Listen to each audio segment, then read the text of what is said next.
Sabrina Carpenter had the biggest album era of 2024, and less than a year later, she is starting her new album era. But is it too soon after Short and Sweet? Addison Rae is out streaming and outselling main pop girls like Miley Cyrus and Doja Cat with her debut self-titled album. So could this lead to a Best New Artist nomination at the Grammys? Miley Cyrus's album Something Beautiful, in my opinion, is her best album. So why has it become her lowest sales debut on Billboard? We're going to get into all of those topics today on this episode of the Bop Bible. I'm your host, Adam Barrera, also known as Adam the Flop. And if you're new here, welcome. I really hope you enjoyed this episode. And if you do, make sure to rate it 5 stars and follow the podcast profile on whatever platform you're using.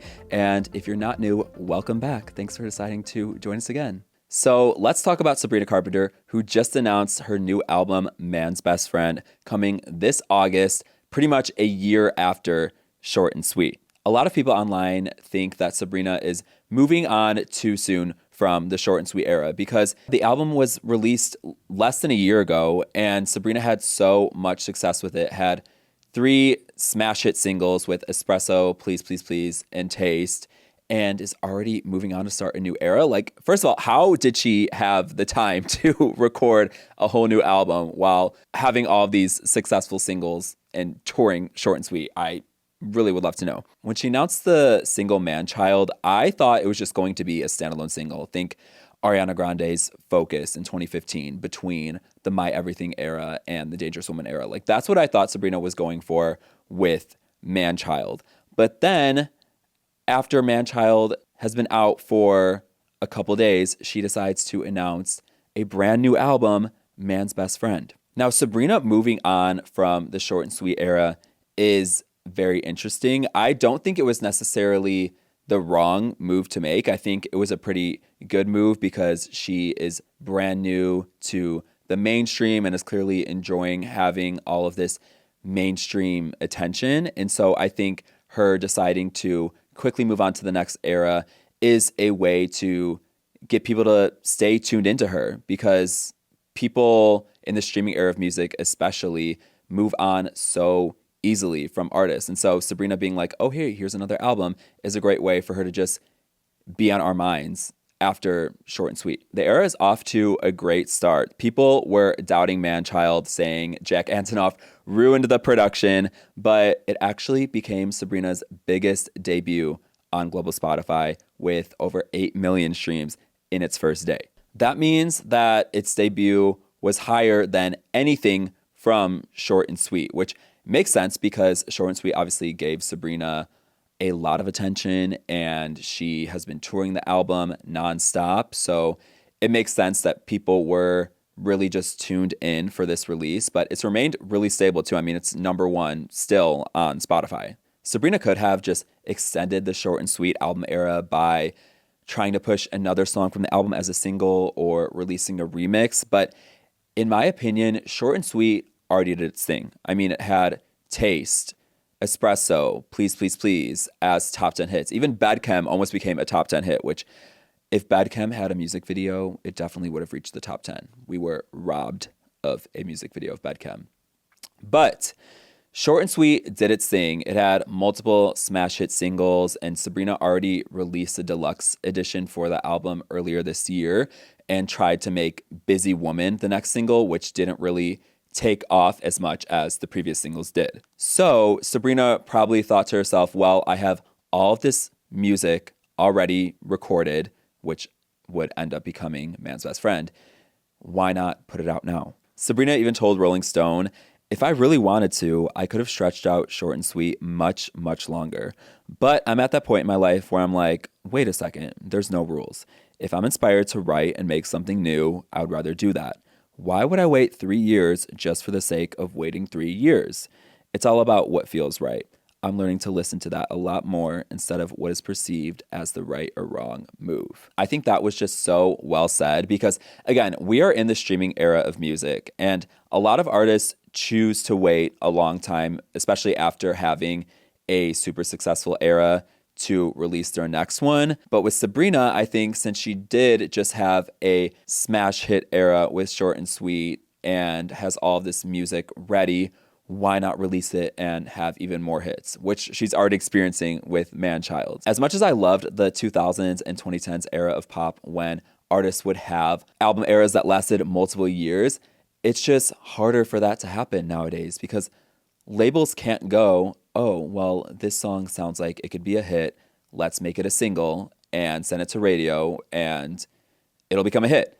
Like nowadays with the streaming era and social media, artists just have to keep on feeding their fans with new music instead of trying to milk album eras for a long time. Also, for the people criticizing Sabrina for releasing this so soon after Short and Sweet, are we forgetting Ariana Grande's Thank You Next era? That came out 6 months after the Sweetener era, and Thank You Next ended up becoming her most successful album era. Also, Rihanna in the late 2000s to early 2010s, she was putting out an album every single year and getting hits off of each album. And that was even crazier because that was before the streaming era when album eras would last longer, but she was constantly recording music and deciding to release it. Also, Taylor Swift has been giving us new albums every year for the past 6 years, sometimes 2 albums in 1 year. Folklore and Evermore both came out in 2020.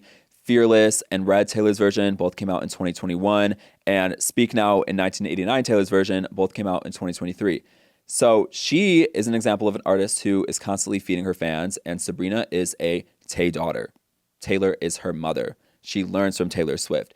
So I think she sees that and is like, oh, I can definitely do this too for my fans. I mentioned that this new rollout Sabrina is doing is already super exciting because she is kind of doing something similar to the rollout she did when she released Espresso last year. Sabrina released Espresso right before Coachella and then premiered it at the festival in 2024 while teasing her next single, Please, Please, Please. And she pretty much did this same thing with Man-Child in this new era. She released Man-Child right before her headlining performance at Primavera Sound, and fans noticed when she put out the song that she actually teased it 2 months ago during her April Fool's show at Copenhagen. At the April Fool's show, Sabrina wore tights that said, "I choose to blame your mom." And fans had no idea that she was teasing the song of the summer. Because obviously, as we know now, that is one of the many witty lyrics in the song Man-Child. So since Sabrina had this headlining performance at Primavera Sound and is also going to be headlining other festivals like Lollapalooza, which I'm going to, and I cannot wait to see Sabrina, and is also going on another leg of the Short and Sweet tour, her having all of this new music will just make these shows so much more exciting for the fans. It'll kind of be like her promoting 2 eras at once because it does still feel like we are in the Short and Sweet era. I mean, she is going still on the Short and Sweet tour, but we'll just also have these new songs from Man's Best Friend to play. So I'm just so excited to see her continue to promote these eras. So next, we're going to get into Addison Rae, who is having, in my opinion, the most exciting debut album rollout that we've seen in years. I think Addison set herself up really well to have a successful debut, and this goes back all the way 4 years ago when she put out her song Obsessed. When Addison put out her debut single Obsessed, people were definitely trolling her for the song. Lyrically, it wasn't super strong. I feel like what was carrying the song was its production. It was actually produced by Benny Blanco. So, I mean, the fact that Addison got Benny Blanco to produce her debut single was insane. But she didn't put out anything after that single for another 2 years. But what really gave Addison a cult following for her music was her leaked songs that started leaking in 2021. I remember after Obsessed, Addison started teasing her song, I Got It Bad. And her teasing the song and then not releasing it got her so much hype for her music. Like, I remember when she teased it and then it first leaked on SoundCloud, I was obsessed.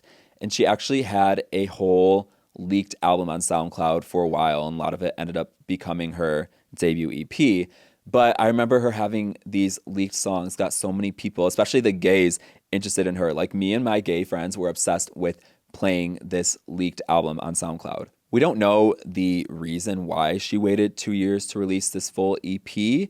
Perhaps maybe she doubted pursuing music after the response that Obsessed got. But I think her waiting 2 years definitely just gave people enough time to be like, okay, Addison Rae actually has it in her to become a pop star. So when she finally did put out the EP and then surprised fans even more with the Charlie XCX collab on the song To Die For, she had fans tuned into her music career. This EP is what got Addison signed to Columbia Records, which is a huge deal. I mean, Columbia is one of the biggest record labels in the music industry. They have Beyonce, Adele, Miley Cyrus, Harry Styles, so many huge artists. So Addison signing to this label was a huge moment for her music career. Diet Pepsi was the perfect song for Addison to start this album rollout with because it gave people an idea of where she was heading sonically, and it felt like she found her artistry that she was going to showcase on her debut album.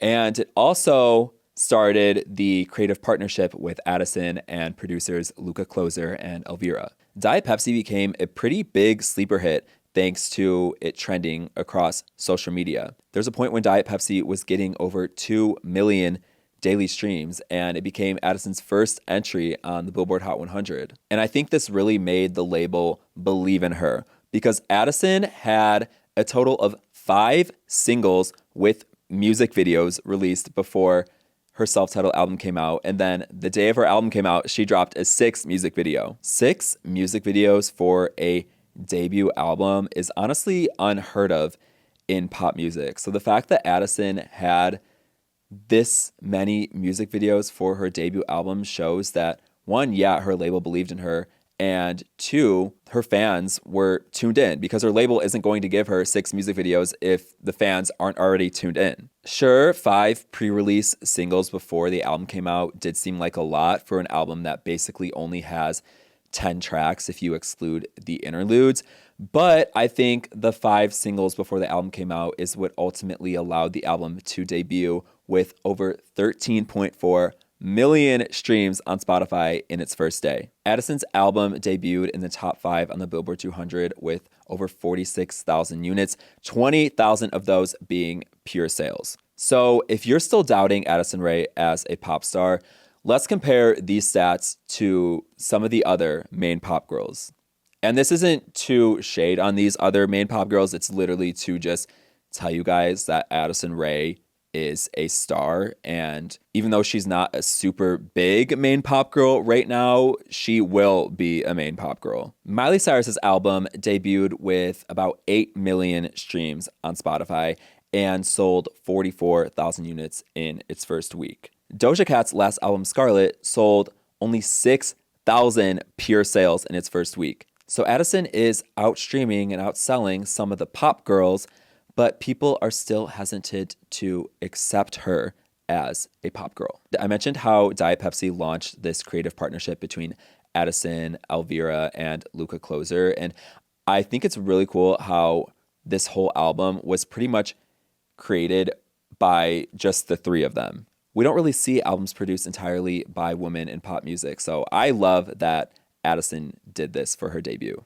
You also can't really call her inauthentic when she wrote every single song on this album. Addison's inspiration for this album was definitely 2000s pop girls, and the pop girls in the 2000s weren't writing their music. They were having other writers, a lot of times a lot of writers, write their songs for them. Pop girls like Britney Spears, Christina Aguilera, Jennifer Lopez, they didn't write a lot of their hit singles. And this is not me shading them at all because Britney and Christina were clearly able to establish their own sound and artistry. But here's the thing, Addison is doing that exact same thing while writing all of her songs. So you can't really call her inauthentic. These are her thoughts and her own stories in these songs. So the argument that she's inauthentic, invalid in my opinion. So could Addison Rae get a Best New Artist nomination at the Grammys? Yes, I think so. Because when you look at debut album eras over the past couple of years, who has had as exciting of a rollout as Addison Rae? I truly think the last exciting debut album rollout from a pop girl was Olivia Rodrigo's Sour. And Addison is already having a big debut. So I think as the year goes on, the album era will just become even more popular. And yeah, Addison could very much end up on that Best New Artist nomination list. So I mentioned that one of the pop girls that Addison outstreamed was Miley Cyrus. And I want to talk about Something Beautiful next because I love Something Beautiful. It's literally, you see this water bottle right now? I love this album. And I truly think it was Miley Cyrus's magnum opus, but not enough people are paying attention to it, which is so sad. Miley Cyrus's Something Beautiful debuted at number 4 on the Billboard 200 with 44,000 units, becoming her lowest debut yet. And I didn't think she could get any lower than Younger Now in 2017. What makes this even crazier, though, in my opinion, is that 2 years ago when Miley put out Flowers and it was the biggest song in the world, she was at her peak in her music career. Flowers was number 1 for 8 weeks, becoming Miley's biggest hit yet. And so to think that 2 years later she would have her lowest performing album is honestly insane. I don't think the issue with Something Beautiful was the music. I think it was the rollout. Because the music is great. I mean, like I said, I think it is Miley's best album, and you can really tell how hard she worked on it, especially with the whole visual component that's going along with it. But I think if the rollout were slightly different, it could have been way more successful. So before the release of the album, Miley put out 4 songs, which were The Prelude, Something Beautiful, End of the World, and More to Lose. And the issue, I think, with her putting out these 4 songs was that they were the first 4 songs on the album. And Something Beautiful is an album that you need to listen to from start to finish. So with these 4 songs being the first 4 songs on the album, I feel like people probably didn't listen to it from start to finish. They probably started with Easy Lover, which comes on after the interlude, after More to Lose, and then went through the second half of the album. But this album is such an experience from start to finish. I mean, Miley, once the interlude after More to Lose comes in, takes you in a whole new direction and completely just brings you to the dance floor in this 70s and 80s disco vibe. And the first half of the album doesn't really give that. So I think in order to appreciate this album as Miley intended, you need to listen to it from start to finish. I personally think that this could have been an album with no pre-release singles. And if it were released all at once, people would have appreciated that a lot more. I also think the song Walk of Fame should have been promoted as a single with the release of this album. When you look at Miley's hit singles over the past couple of years, they became hits because of the stories that they tell surrounding Miley's life that the general public is completely aware of. For example, Flowers became a hit because of the drama with Liam Hemsworth, and Used to Be Young became a hit because of the nostalgia and us growing up with Miley. And Walk of Fame would have been the perfect single for Something Beautiful because the song is all about Miley and all about her fame and her just being a star that we grew up with. In Walk of Fame, Miley sings about the strong legacy someone has, a star has. And Miley is obviously one of the biggest stars that Gen Z grew up with. So this song as a single really would have helped the performance of the album, in my opinion. Miley said in the podcast Every Single Album that this album, Something Beautiful, was actually done 2 years ago. And I think if she would have released it 2 years ago, it would have been massive. Also, Miley's music always does way better whenever it's followed by a highly publicized moment. For example, her cutting her hair before the start of the Bangers era was a massive moment in pop culture. And then her returning to more of her roots for Younger Now, starting the era with Malibu, is what turned that song into a hit. And then with Flowers, her not only having the Liam drama behind that song, but her releasing that song right after doing her New Year's show made that comeback moment a lot bigger. And 2 years ago would have been the perfect time for Miley to release Something Beautiful because she was coming off all the hype from the Grammys with her winning Record of the Year and her performing Flowers pretty much for the first time. But instead, she decided to release her collaboration with Pharrell, Doctor, which was a complete flop. So yeah, I think that was just a missed opportunity because if she put out Something Beautiful after the Grammys, I strongly believe it would have sold over 100K. But yeah, I do love this album so much, and I hope that it ends up becoming a cult classic, kind of like how Plastic Hearts did, because It truly deserves it. Maybe the film will help people just appreciate this project so much more. If you made it to the end of this episode, thank you so much for deciding to tune into the Bop Bible podcast. I decided to do more of a news show for this episode, so let me know if you liked that and you want to see more of this style. But I will definitely still do deep dives into album eras. I just thought this would be fun to do now because, Sabrina, Addison, and Miley are topics that I just needed to talk about. If you enjoyed this episode, please rate it 5 stars and follow the podcast page on whatever platform you're using and hit the notification bell. That way you will know whenever I put out a new episode. But thank you again for tuning in, and I will see you next time.